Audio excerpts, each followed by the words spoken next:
the empire that could not fall Citizens until of it Rome, did. today For centuries, we honor the Rome legions. stood as the symbol of invincibility.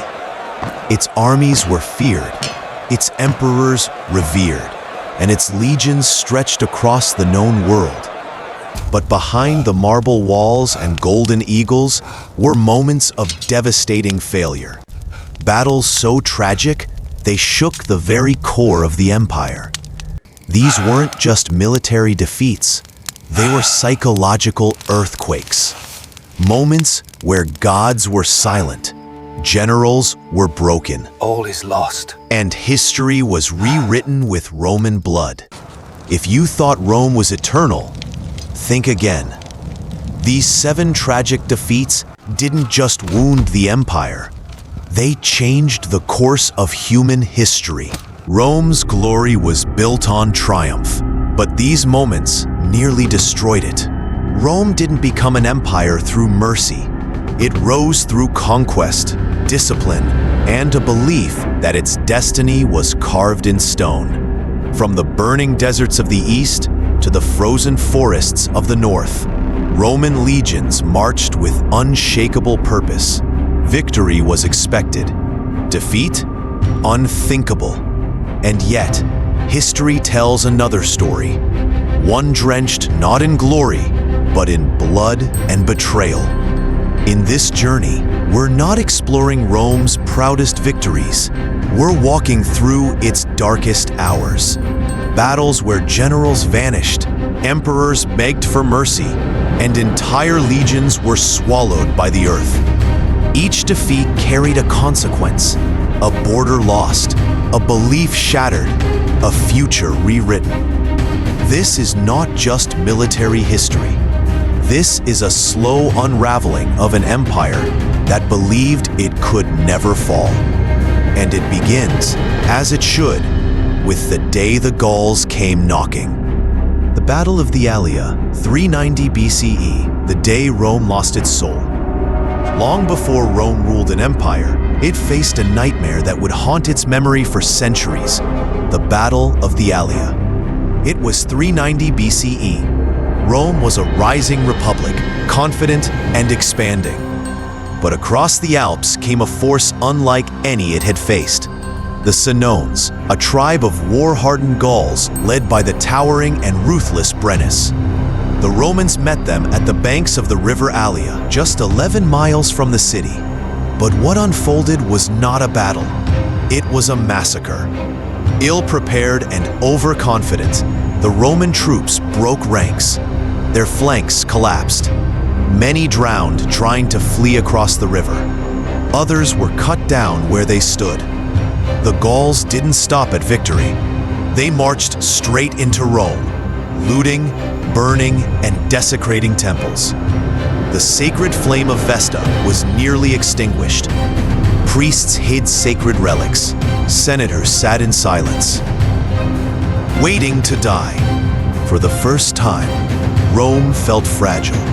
The idea of Roman superiority was shattered.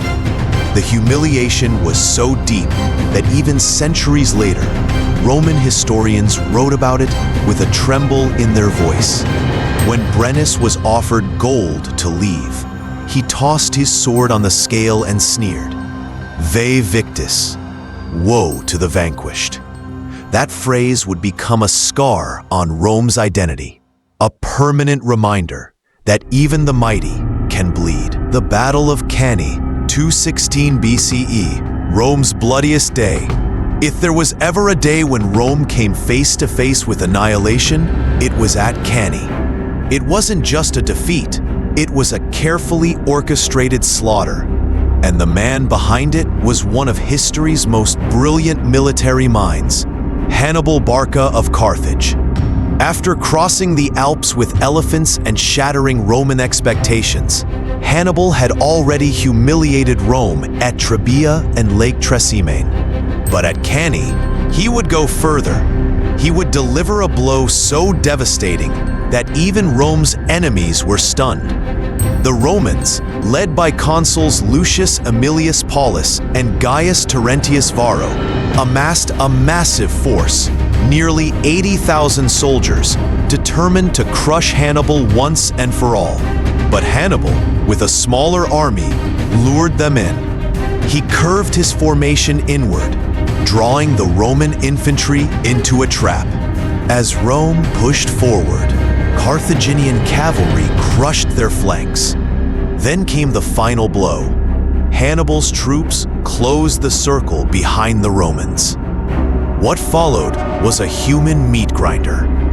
Tens of thousands of Roman soldiers were trapped with nowhere to run. They were cut down relentlessly, so many that the rivers nearby reportedly ran red with blood. Ancient sources say over 50,000 Romans died in a single day. Rome's elite, its generals, its senators, and gone in hours. The Republic was paralyzed. Panic swept the streets. There were no legions left to fight, no victories to cling to. And yet, Rome did not surrender. It adapted, it reformed, but it never forgot Carrhae. For centuries, Roman generals studied the battle, not to admire Hannibal, but to swear it would never happen again. Still, in whispers, one truth remained. On that day, Rome died a little. The Teutoburg Forest ambush, 9 CE, where the forest swallowed Rome. In the dense, mist-drenched forests of Germania, Rome lost more than soldiers. It lost its confidence. It was 9 CE, and the empire's northern frontier seemed under control. Emperor Augustus, proud of his achievements, believed Germania could be tamed. But the forest had other plans. At the heart of this tragedy was Publius Quintilius Varus, a Roman governor who thought he understood the Germanic tribes. He trusted a local chieftain, Arminius, a Roman-trained warrior who had risen through the ranks. But Arminius was no loyal Roman. He was a patriot in disguise, preparing a betrayal that would echo through centuries. Varus led 3 full Roman legions, around 20,000 men, through the Teutoburg Forest. The terrain was narrow, muddy, and surrounded by thick trees, perfect for an ambush. And then it began. From the shadows, Germanic warriors struck with terrifying precision. Arrows, spears, axes, raining death from every side. The legions, stretched thin and disorganized, couldn't form proper lines. Rain turned the paths into rivers of blood and mud. Roman discipline, their greatest strength, meant nothing in this chaos. For 3 days, the slaughter continued. Few escaped. The rest were butchered or captured. Banners were lost. Eagles, Rome's sacred symbols, were taken by the enemy. When news reached Augustus, he was shattered. Ancient sources say he wandered his palace, tearing his clothes, crying, "Quintili vade, legiones rede." Varus, give me back my legions. But they would never return. From that day forward, Rome abandoned its dreams of conquering Germania. The forests were left alone. A wall, the Limes Germanicus, would eventually rise to separate empire from wilderness. Teutoburg wasn't just a defeat. It was a line Rome dared not cross again. The Battle of Carrhae, 53 BCE, where Roman pride was buried in sand. Marcus Licinius Crassus was one of the richest men in Roman history, a man who bought power with coin and built his name through fire and fear. But wealth was never enough. Crassus wanted glory. He wanted to stand beside Caesar and Pompey, not just in politics, but in war. And so he set his eyes eastward, toward the mighty Parthian Empire. In 53 BCE, without Senate approval, Crassus led 7 legions into Mesopotamia, driven more by ego than strategy. He ignored warnings, mocked omens, and dismissed scouts. But the Parthians were not fools. They were masters of the desert. And waiting for Crassus was a general who understood terrain and tactics like few others, Serena. At Carrhae, Roman heavy infantry faced something it had never truly encountered: a mobile cavalry army, equipped with swift horse archers and deadly armored cataphracts. As Roman formations marched under the blinding sun, Parthian arrows rained endlessly from a distance. Every attempt to engage failed. Every advance led to exhaustion. The sand swallowed their strength. The arrows never stopped. Crassus watched his men die slowly, not in a swift clash, but in a slow, agonizing execution. His son was killed. Morale broke. Crassus tried to negotiate, but was captured and executed in humiliation. Some say molten gold was poured down his throat, a cruel tribute to his greed. Rome lost more than a battle that day. It lost the illusion that its legions were supreme everywhere, and it would never conquer Parthia again. The Battle of Adrianople, 378 CE, the day the Eastern Empire cracked. The Roman Empire had split by now, east and west, two heads of the same wounded beast. But the dangers had not split with it. In the east, under Emperor Valens, Rome faced a new kind of threat: desperate, migrating tribes from beyond the Danube, fleeing the wrath of the Huns. Among them were the Goths, a people with broken homes, starving families, and bitter memories of Roman betrayal. They had been promised safety, food, and land. Instead, they were extorted, humiliated, and abused by corrupt Roman officials. So, they did what desperate people always do: they rebelled. In 378 CE, near the city of Adrianople, Emperor Valens marched out with an army of nearly 30,000 men, convinced he could crush the Gothic uprising before reinforcements from the west arrived. He was wrong. The Gothic leader, Fritigern, played for time, negotiating while preparing a trap. The Roman army, tired and unprepared, advanced in the scorching heat. And then, from the horizon, came the Gothic cavalry. What followed was chaos. The Roman lines crumbled. Their formations collapsed under a sudden flanking charge. Units were surrounded. Many were trampled by their own fleeing comrades. In the bloody dust of the battlefield, Emperor Valens vanished. His body was never found. It was one of the worst defeats in Roman history, not just in numbers, but in symbolism. The Eastern Roman Empire had lost its ruler, its pride, and its belief in invincibility. And for the first time, the barbarians weren't just raiders, they were victors. The Battle of Edessa, 260 CE, when a Roman emperor became a trophy. Rome had suffered defeats before, bloody, brutal, demoralizing, but never like this. In 260 CE, during a time of chaos known as the Crisis of the 3rd Century, the empire was split from within. Civil wars raged, provinces declared independence, and external threats pressed on every border. Amid the storm, one man stepped forward: Emperor Valerian, determined to restore Rome's dignity. His target, the Persian Empire, now rising under the ambitious and cunning Shapur I. With boldness, Valerian marched east with a large army to confront the Persians near the city of Edessa. But disease, poor planning, and overconfidence plagued his forces. As the Romans camped outside Edessa, a deadly plague broke out, killing thousands and weakening morale. Seizing the moment, Shapur launched a full assault. The Roman army collapsed, too sick and disorganized to fight. But the worst was yet to come. In a desperate attempt to negotiate peace, Valerian agreed to meet Shapur under a flag of truce.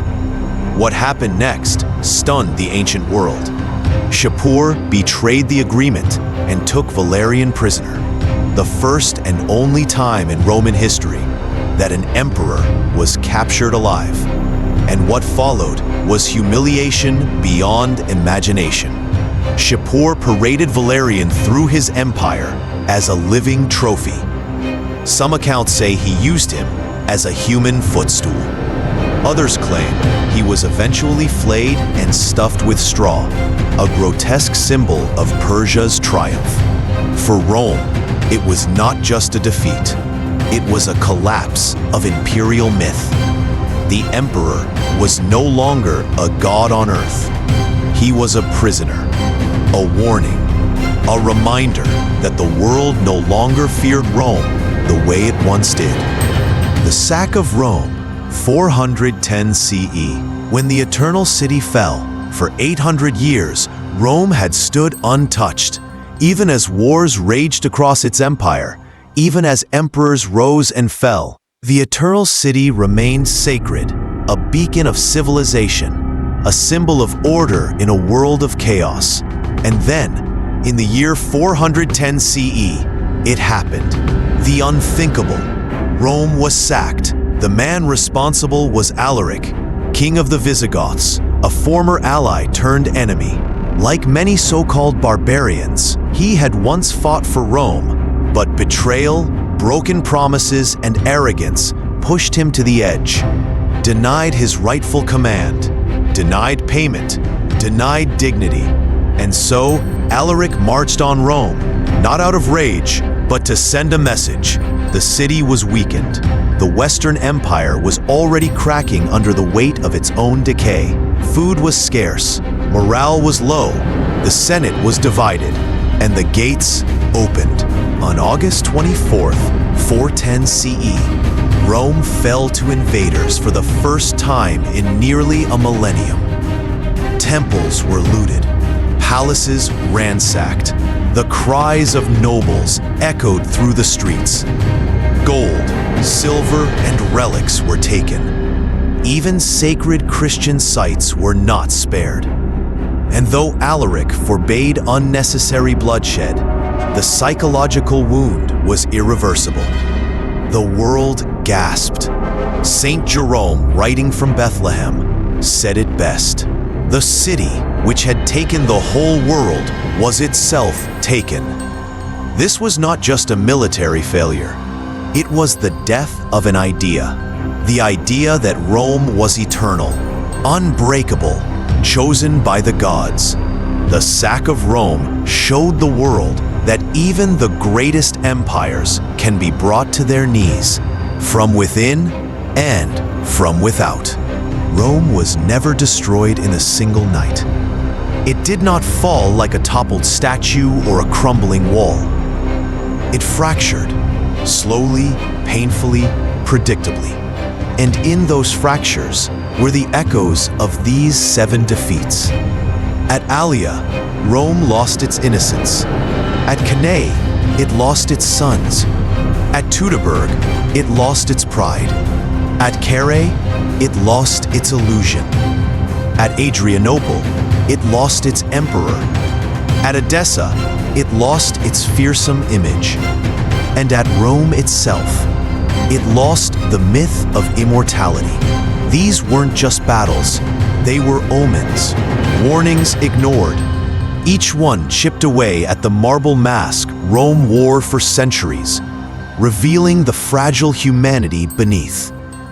And perhaps that is the greatest tragedy of all. Not that Rome fell, but that it never believed it could.